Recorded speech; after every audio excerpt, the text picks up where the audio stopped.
Tahun 1989, sebuah armada perang sedang berlayar membelah laut lepas. Kekuatannya tidak main-main, 17 kapal selam, 1 kapal penjelajah, 1 fregat, dan 1 kapal perusak. Apakah ini Angkatan Laut Amerika? Bukan. Uni Soviet? Hampir benar. Faktanya, armada tempur mematikan ini dimiliki oleh sebuah perusahaan minuman soda. Ya, untuk sesaat, Pepsi adalah kekuatan militer terbesar ke-6 di dunia. Ini bukan sekedar trivia sejarah. Ini adalah bukti seberapa jauh sebuah brand rela pergi karena dendam.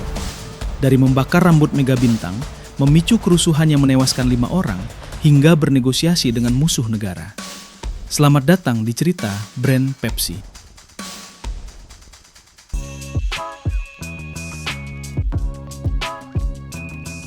Untuk memahami kegilaan ini, kita harus mundur ke awal abad 20, saat Pepsi hanyalah anak baru di dunia minuman bersoda.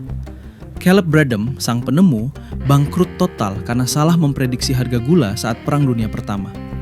Saking putus asanya, Pepsi pernah menawarkan diri untuk dijual kepada musuh bebuyutannya, Coca-Cola. Bukan cuma sekali, tapi 3 kali. Tahun 1922, 1931, dan 1933. Dan apa jawaban Coca-Cola? Tidak. Mereka bahkan tidak mau membeli Pepsi seharga uang receh. Bagi Coke saat itu, Pepsi hanyalah semut yang tidak penting. Penghinaan inilah yang menanamkan benih dendam. Pepsi sadar mereka tidak akan bisa menang dengan cara sopan. Mereka adalah underdog. Dan satu-satunya cara underdog bisa menang melawan raksasa adalah dengan menjadi agresif. Tapi, agresivitas itu tidak langsung meledak dalam semalam. Ia dibangun perlahan di atas rasa sakit hati. Selama puluhan tahun, Pepsi menyusun kekuatan dalam diam. Hingga akhirnya di tahun 1975, mereka melancarkan serangan terbuka pertama yang mengguncang dunia, The Pepsi Challenge. Konsepnya sederhana, tapi mempermalukan. Pepsi mendirikan stand di mal-mal, menutup mata orang, dan menyuruh mereka mencicipi 2 gelas soda. Hasilnya mengejutkan. Mayoritas orang, bahkan peminum setia Coca-Cola, ternyata lebih memilih rasa Pepsi yang lebih manis. Untuk pertama kalinya dalam sejarah, sang raja, Coca-Cola, merasa takut. Kemenangan psikologis inilah yang mengubah mentalitas Pepsi selamanya. Mereka bukan lagi pengemis yang minta dibeli. Mereka adalah predator yang baru. Dan dengan kepercayaan diri baru inilah, mereka siap melakukan pertaruhan terbesar di tahun 80-an.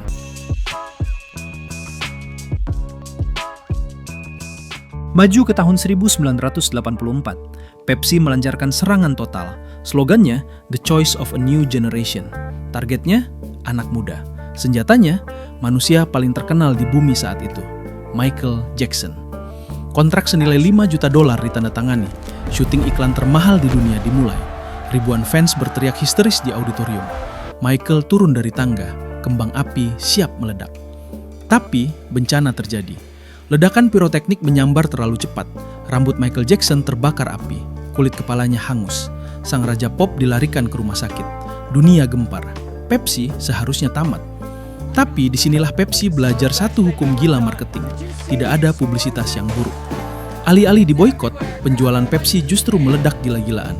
Semua orang membicarakan Pepsi. Mereka merasa tak tersentuh. Dan perasaan itulah yang membawa mereka ke misi berikutnya yang lebih tidak masuk akal.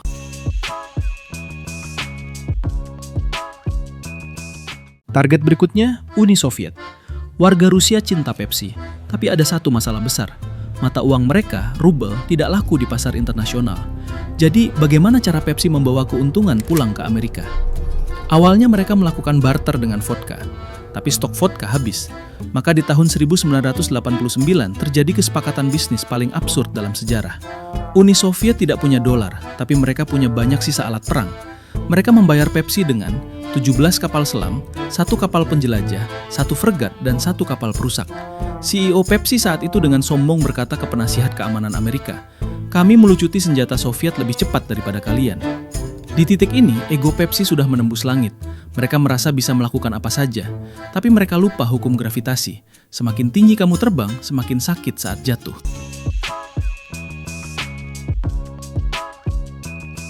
Tahun 1992. Keberanian Pepsi berubah menjadi kecerobohan yang mematikan. Lokasinya di Filipina. Pepsi meluncurkan promo Number Fever. Idenya sederhana. Temukan angka 349 di tutup botol, menangkan $40.000. Hadiah yang bisa mengubah nasib orang miskin di sana. Histeria massal terjadi. Penjualan naik 500%. Tapi malam itu, komputer pabrik mengalami glitch. Angka 349 yang seharusnya cuma ada di 2 botol, tercetak di 800.000 botol. Keesokan paginya, ratusan ribu orang menagih hadiah. Pepsi menolak membayar karena itu akan membangkrutkan perusahaan. Dan saat itulah neraka bocor. Massa membakar truk-truk Pepsi. Pabrik dilempari bom Molotov. Para eksekutif Pepsi harus dievakuasi pakai helikopter karena kantor mereka dikepung. Dan yang paling tragis, 5 orang tewas, termasuk seorang ibu dan anak, akibat ledakan granat yang menargetkan truk Pepsi. Ego korporat itu harus dibayar dengan nyawa. Tragedi itu menjadi tamparan keras. Pepsi sadar, mereka tidak bisa menang hanya dengan perang terbuka melawan Coke. Jadi, mereka melakukan strategi kuda Troya. Saat dunia sibuk melihat perang soda, Pepsi diam-diam membeli lorong makanan ringan. Mereka merger dengan Frito-Lay. Hari ini, jika Anda tidak minum Pepsi, Anda mungkin makan Lay's, atau Doritos, atau Cheetos. Dan uang itu semuanya masuk ke kantong yang sama. Coca-Cola mungkin raja minuman, tapi PepsiCo adalah raja makanan dan minuman. Sejarah Pepsi mengajarkan kita satu hal, menjadi nomor 2 itu berbahaya. Rasa sakit hati bisa membawamu ke tempat yang gila, dari memiliki angkatan laut hingga memicu kerusuhan. Tapi kemampuan untuk bangkit dari kesalahan fatal itulah yang membedakan pecundang dengan pemenang sejati. Kami Brand Storio, sampai jumpa di cerita berikutnya.